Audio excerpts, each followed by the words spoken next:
함께 말씀 보겠습니다. 이 시간 하나님 우리에게 주시는 말씀은 누가복음 13장 1절로 9절까지의 말씀입니다. 그때 마침 두어 사람이 와서 빌라도가 어떤 갈릴리 사람들의 피를 그들의 제물에 섞은 일로 예수께 아뢰니 대답하여 이르시되 너희는 이 갈릴리 사람들이 이같이 해바득으로 다른 모든 갈릴리 사람보다 죄가 더 있는 줄 아느냐? 너희에게 이르노니 아니라 너희도 만일 회개하지 아니하면 다 이와 같이 망하리라. 또 실로암에서 망대가 무너져 치어 죽은 18사람이 예루살렘에 거한 다른 모든 사람보다 죄가 더 있는 줄 아느냐? 너희에게 이르노니 아니라 너희도 만일 회개하지 아니하면 다 이와 같이 망하리라. 이에 비유로 말씀하시되 한 사람이 포도원에 무화과 나무를 심은 것이 있더니 와서 그 열매를 구하였으나 얻지 못한지라. 포도원 지기에게 이르되 내가 3년을 와서 이 무화과 나무에서 열매를 구하되 얻지 못하니 찍어버리라. 어찌 땅만 버리게 하겠느냐? 대답하여 이르되 주인이여 금년에도 그대로 두소서. 내가 두릅하고 거름을 줄이니 이후에 만일 열매가 열면 좋거니와 그렇지 않으면 찍어버리소서 하였다 하시니라. 아멘. 이는 살아계신 우리 하나님의 말씀입니다. 이 시간 회개는 내로남불이 아니다 라는 제목으로 말씀 나누겠습니다. 내로남불이라는 말이 있습니다. 내가 하면 로맨스, 남이 하면 불륜이라는 말의 줄임말로 자기 자신에게는 관대하지만 남에게는 엄격하게 적용하는 이중적인 잣대를 의미하는 말입니다. 자신의 실수에 대해서는 그럴 수도 있지, 이건 어쩔 수 없는 거야 라고 하면서 남이 잘못하면 같은 실수를 하면 어떻게 저럴 수 있냐라며 비난하는 경우입니다. 자신이 약속을 어기면 바빠서 그랬다, 상황이 안 됐다 라고 하지만 남이 약속을 어기면 무책임하다 라고 말하는 것이죠. 남의 것에 대해서는 우리는 예리하고 또 우리에 대한 것에는 굉장히 둔감하고 방어적인 것이 우리들의 본능인 것 같습니다. 이러한 태도들을 내로남불이라고 하죠. 마태복음 7장에 예수님께서도 비판을 받지 아니하려거든 비판하지 말라. 어찌하여 형제의 눈 속에 있는 티는 보고 내 눈 속에 있는 들보는 깨닫지 못하느냐라고 말씀하셨어요. 남에 대해서는 냉정하고 가혹하지만 자신에 대해서는 당연하다, 너그러울 때가 있습니다. 남이 실수하면 용서받지 못할 잘못이고 내가 실수하면 억울하고 이해해줘야 하는 상황이라는 이 태도는 누가 봐도 잘못된 것이죠. 그런데 이것도 우리가 경험했을 때는 잘 모른다라는 거예요. 운전을 하다 보면 확실히 잘못할 때가 있습니다. 일방통행 구간에서 역주행을 한다던가 빨간불에 지나간다던가 무단횡단을 한다던가 좌회전 금지 차선에서 좌회전을 한다라는 것은 누가 봐도 잘못된 것들입니다. 그런데도 애매한 경우들이 있습니다. 황색 신호 때 발생하게 되는 그 딜레마 존이라고 부르는 것이죠. 황색 신호가 되면은 가야 될까 말아야 될까, 멈춰야 될까 서야 될까, 빨리 지나가야 될까. 근데 황색 신호에서는 멈춰야 된다라는 판결이 나온 후로부터 많이 더 혼란스러워졌습니다. 이미 진입한 차들은 어떻게 할 것인가, 지나가려고 시도를 해야 되는가, 아니면 애매하게 멈춰야 되는가 때문에 계속해서 혼란이 있는 거죠. 아무 일도 안 일어나고 서로 이해하고 양보하고 기다려주면 괜찮은데 혹여나 사고가 발생했을 때 과실 비율에 관한 문제로 굉장히 복잡해졌죠. 모든 신호등과 신호색마다 시간을 알려줘서 몇 초가 남았을 때 절대 움직이지 말라, 이렇게 무조건적인 어떤 질서를 만들어 준다고 해도 여전히 황색 신호에서는 다양한 상황별 판단이 필요합니다. 근데 이럴 때 우리는 내가 가면 어쩔 수 없고 남이 가면 안 되는 내로남불만 적용해서는 안 된다라는 것이죠. 오늘 본문은 이같이 아니라고 말하지만 각자가 내로남불의 모습을 가지고 있는 우리 현대인들에게 예수님께서 자신을 돌아보라는 회개의 가르침을 주시는 장면입니다. 다른 이들의 불행을 보면서 저건 분명히 뭔가 죄가 있어서 저런 일을 당하는 거야 라고 생각하겠지만 예수님은 회개하지 않으면 지금 너희가 보고 있고 너희가 말하고 있는 그 불행이 너희의 것이 될 것이라는, 한편으로는 우리가 들었을 때 기분이 나쁘면서도 사실은 굉장히 무서운 말입니다. 예수님께서 심판에 대한 경고를 하실 때 곁에 있던 두어 사람이 얘기를 했어요. 총독 빌라도가 어떤 갈릴리 사람들의 피를 섞어 제물을 우리의 제사에 섞었다라고 얘기를 했습니다. 전승에 따르면 이 얘기는 뭐냐면 예수님 당시 유대 총독이었던 이 빌라도가 예루살렘에 더 많은 물을 공급하기 위해서 수로를 건설할 계획을 가지고 있었어요. 제안을 했습니다. 근데 공사자금이 들어가는데 그 공사자금을 성전의 헌금으로 충당하자는 제안을 했던 것이죠. 이유는 무엇이냐면 성전에서 바쳐지는 너무도 많은 희생 제사가 있었기 때문에 예루살렘 전체 물 소비 중에서 성전의 물 소비가 가장 많다. 그러니까 성전에서 많이 부담하는 것이 맞다. 거기서 충당하는 것이 옳다라고 했던 것이죠. 타당한 제안입니다. 그런데 일부 유대인들 중에 갈릴리 사람들이 성전의 거룩한 돈을 이방인과 함께 쓸 수 없다. 하나님께 바쳐진 것을 감히 이방인과 또 다른 이들을 위해서 사용될 수 없다라고 해서 무장 공기를 일으켰고, 이때 진압을 위해서 군사를 보냈고, 빌라도가 경고의 의미로 성전에서 사람을 죽인 사건이 있다라는 것입니다. 유대인들은 심판에 대해서 보편적인 생각을 가지고 있는데 그게 뭐냐면 죄가 있기 때문에 그러한 벌을 받게 된 것이다 라는 거예요. 이 사고의 기초에서 물은 것입니다. 이들의 죽음은 허무한가 아니면 정당한가, 죄의 심판인가, 그들 스스로 얻은 결과인가 라는 어떤 황색 신호와 같은 딜레마 속에서 묻게 되는 것이었습니다.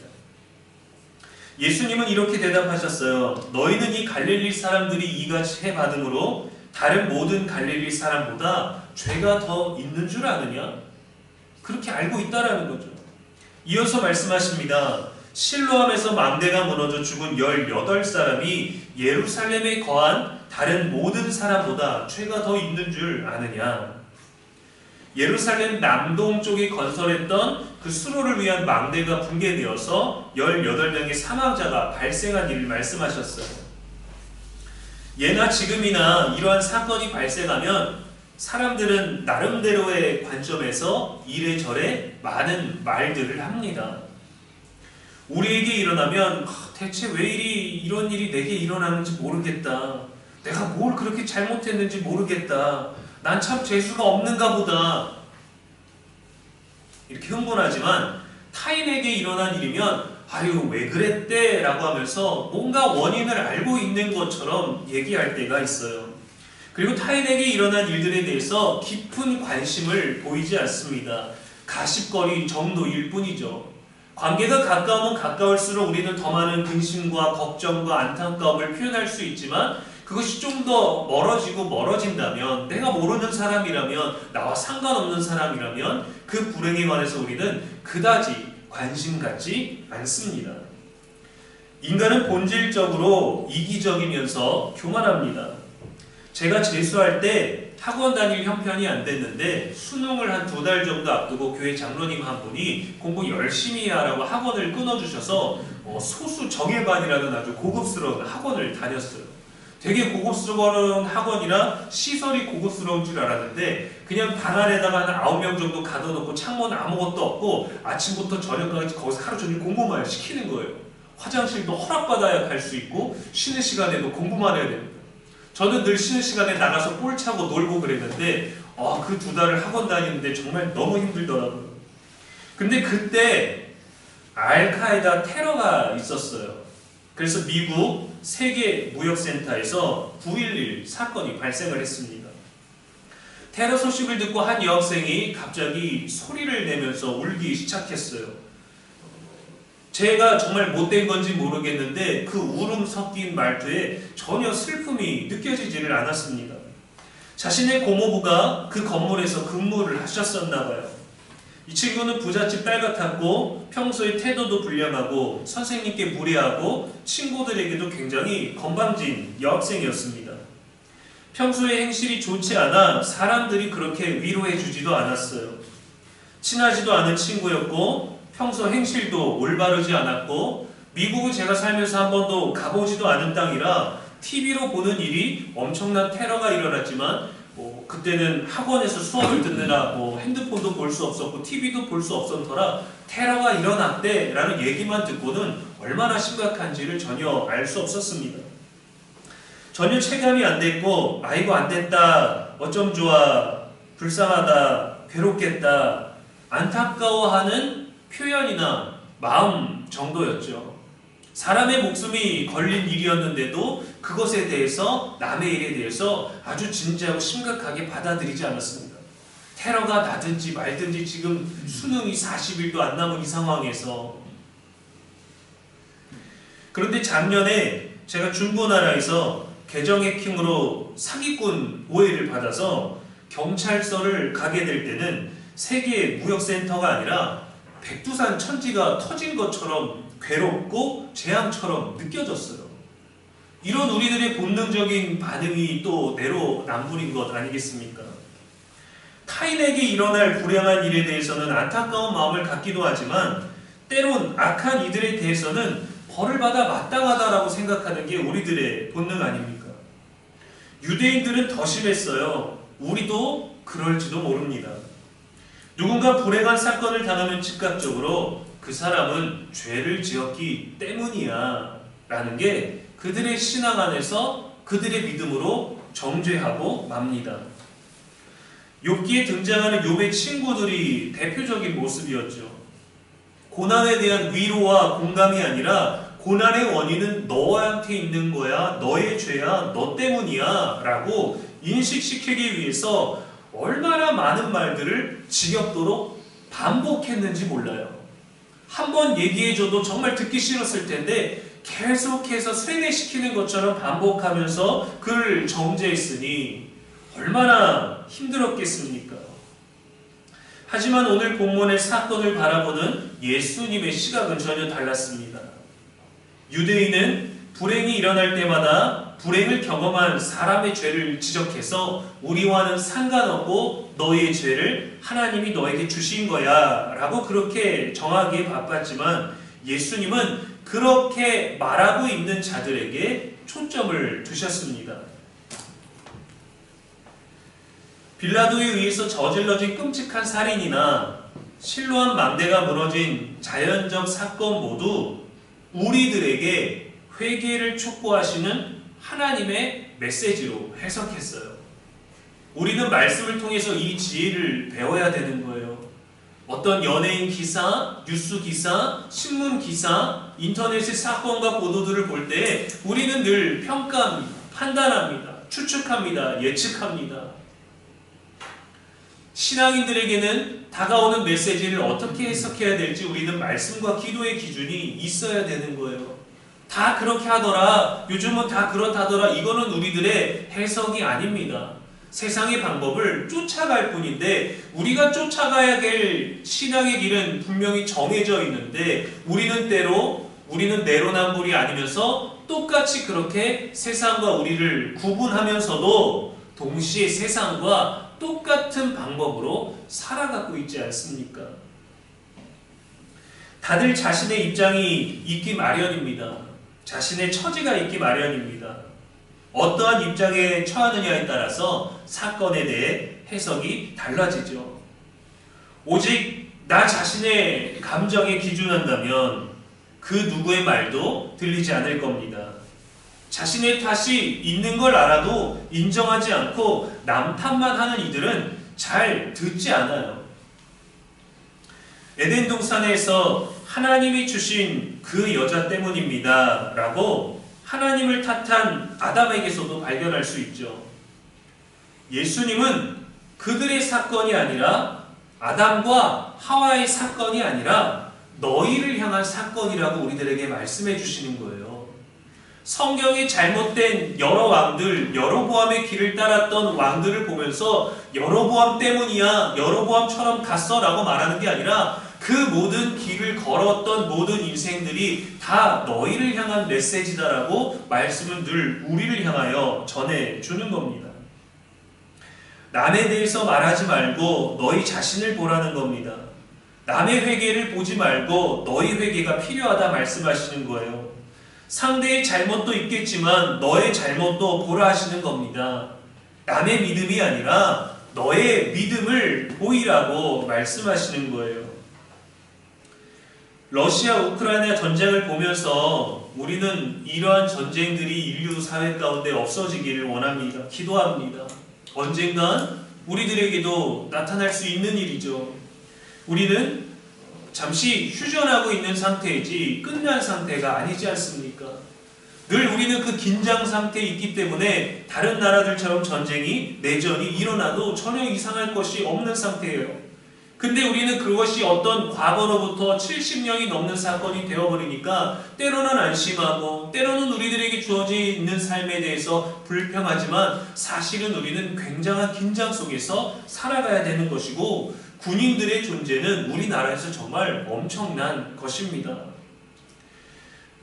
전장에서 허무하게 목숨을 잃는 젊은이들, 삶의 터전을 잃고 방황하는 수백만 명의 사람들을 보며 우리는 안타까워합니다. 누가 이겨야 될지, 러시아 편을 들지, 우크라이나 편을 들지가 중요한 것이 아니라, 그리고 우리는 그들의 죄 때문에 그 나라에서 전쟁이 났다라고 말하지도 않습니다. 그러나 솔직히 우리에게 일어난 일은 아니기 때문에 그렇게 괴롭지 않아요. 먼 나라의 땅의 이야기이기 때문에 안타깝고 불쌍하고 영상을 보고 사진을 보고 기사를 보면 마음은 아프고 가족이나 어르신들이나 아이들을 보면 너무도 마음 찢어질 듯이 괴롭지만 우리의 삶 자체가 괴로워지지는 않지 않습니까? 우리는 계엄령 이후 지난 4개월 동안의 현실만 봐도 우리 삶 자체가 얼마나 긴장되고 어렵습니까? 우리의 어려운 실정을 보면 러시아, 우크라이나를 걱정할 만큼 되지 않아요. 많은 기업과 자영업자들이 괴로워하고 있습니다. 많은 이들이 염려합니다. 아무렇지도 않게 일상을 누리기도 하고 어떻게든 버티기도 하지만 현실에 엄청난 타격을 받고 있는 이들도 얼마나 많습니까? 우리의 형편이, 우리의 경제가, 우리의 정치가, 우리의 일상이, 우리의 미래가 두려워지게 되는 것들, 과연 우리의 죄가 엄청나게 많아서입니까? 물론 우리가 책임져야 할 부분도 분명히 존재합니다. 그래도 여전히 타인의 책임이, 누군가의 책임이 더 크다고 생각하면서 억울하다고 생각할 때가 있지 않겠습니까? 늘 우리는 피해자라고 생각할 때가 있지 않습니까? 그래서 예수님은 원인과 이유에 대해서 답하지 않으셨어요. 누구 때문이냐, 누구의 죄가 더 크냐를 말씀하지 않으십니다. 술 한 잔 마신 사람과 술을 잔뜩 먹은 사람의 음주운전이 다릅니까? 이게 경중을 따질 문제인가요? 법적인 처벌 수위가 다를 뿐이지 음주운전인 것은 똑같은 거예요. 맥주 한 잔 마신 음주운전자가 소주 3병 마신 음주운전자를 향해서 당신 제정신입니까? 그렇게 마시고 운전을 합니까? 미쳤습니까? 라고 말하면 우리는 그 사람의 말에 동의할 수 있나요? 아니죠. 전혀 동의할 수 없습니다. 혀를 내두를 내로남불 아니겠습니까? 회개는 자기 합리화가 아닙니다. 회개는 타인이 변화된 걸 보고 도전받는 게 아니라 내가 변화돼야 된다는 걸 느끼는 거예요. 남이 변화되면 나도 하겠다가 아니라 내가 하나님 앞에 변화되는 거, 그것이 회개입니다. 하나님은 우리의 죄가 어느 정도인지를 깨닫게 하시려고 하는 게 아니에요. 그 죄의 문제를 해결할 수 있는 회개의 기회를 주시는 겁니다. 남에 대해서 얘기하지 마. 너의 죄를 회개하라는 거예요. 다른 사람이 더 큰데요? 다른 사람이 받아야 될 벌이 더 많은데요? 왜 내가 이렇게 힘들어야 됩니까가 아니라 그런 거 말고 너의 죄를 회개하라는 거예요. 우리는 죄책감, 원망, 억울함, 불신에 머물러 있지만 하나님은 늘 용서와 사랑과 이해와 소망으로 우리를 인도해 주십니다. 우리는 그렇게 인도받기를 원하잖아요. 그럼 우리도 그렇게 인도하신다면 나보다 죄가 더 많다라고 생각되는 사람도 하나님은 용서와 이해와 소망과 사랑으로 그 사람도 인도하실 거예요.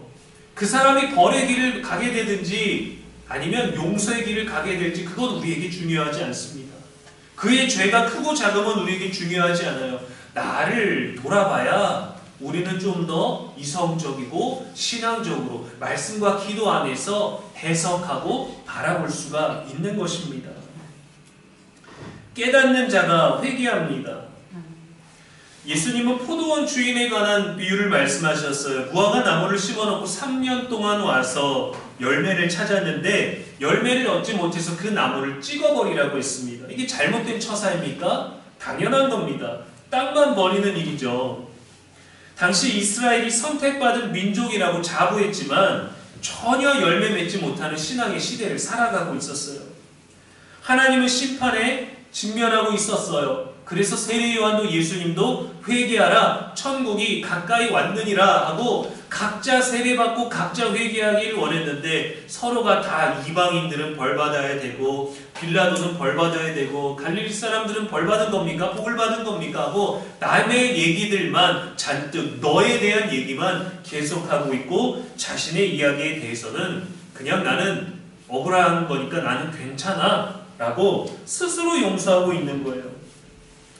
포도원 지기가 잘 돌보겠다고 그대로 두라고 합니다.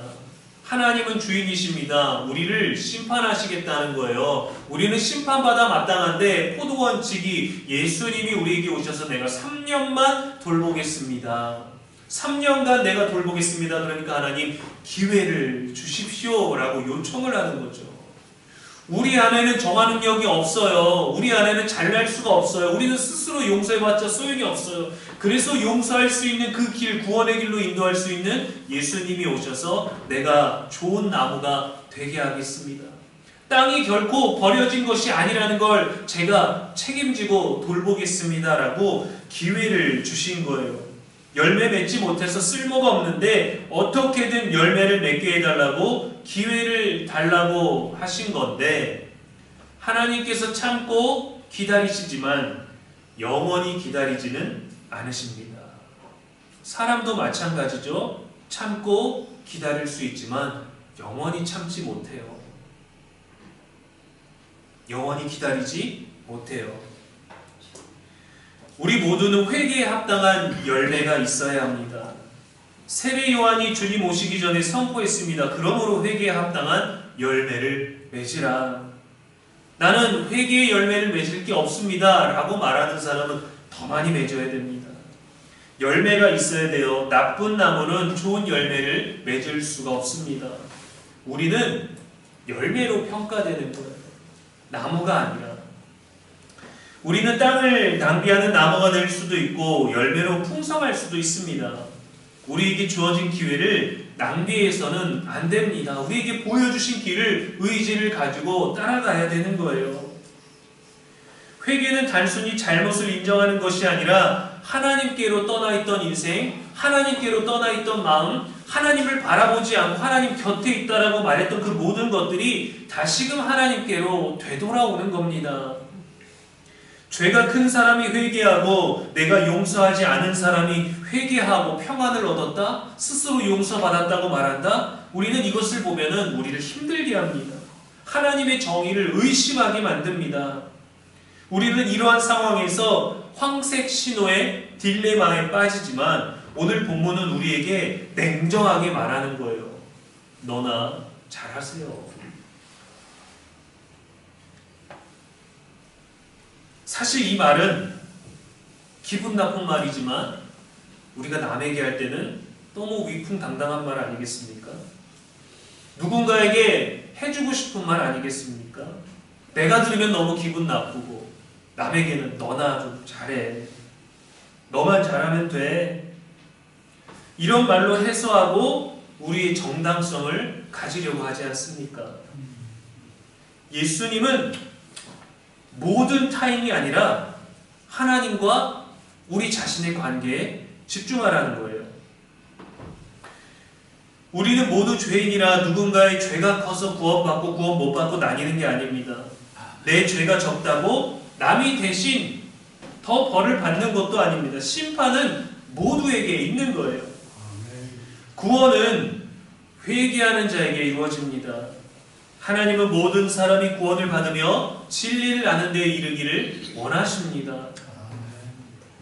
회개는 내로남불이 아니라 나를 돌아보는 거예요. 예수님 곁에서 남을 보는 게 아니라 주님 앞에서 주님을 보고 나를 보는 겁니다. 남의 기회가 아니라 나의 기회를 잡는 거예요. 우리를 구원하시는 예수님께 우리의 온 마음을 던지는 저와 여러분 되기를 주님의 이름으로 간절히 축원합니다. 기도하겠습니다. 사랑의 하나님 아버지, 우리가 내로남불의 태도를 버리고 겸손하게 우리 자신을 돌아보게 하여 주옵소서. 언제나 내가 피해자라고, 언제나 내가 억울하다고 말하지 않게 하시고, 타인의 실패로 우리가 의롭다 여기지도 말며 타인의 실패를 교훈 삼아 더욱 하나님 앞에 바르게 살게 하여 주옵소서. 무엇보다 남 탓하지도 아니하고 나를 탓하는 이야기도 진지하게 받아들일 줄 아는 겸손과 인내가 있게 하여 주옵소서. 그저 그런 평범한 날들에 익숙해지지 않고 날마다 더 좋은 날들을, 좋은 순간을 살아낼 수 있는 우리가 되게 하여 주옵소서. 거룩한 열매 맺기 위하여 힘쓰며 하나님과의 친밀한 교제로 살아가도록 성령이여 인도하여 주옵소서. 우리의 영원하시고 유일한 소망이 되시는 예수 그리스도의 이름으로 기도합니다. 아멘.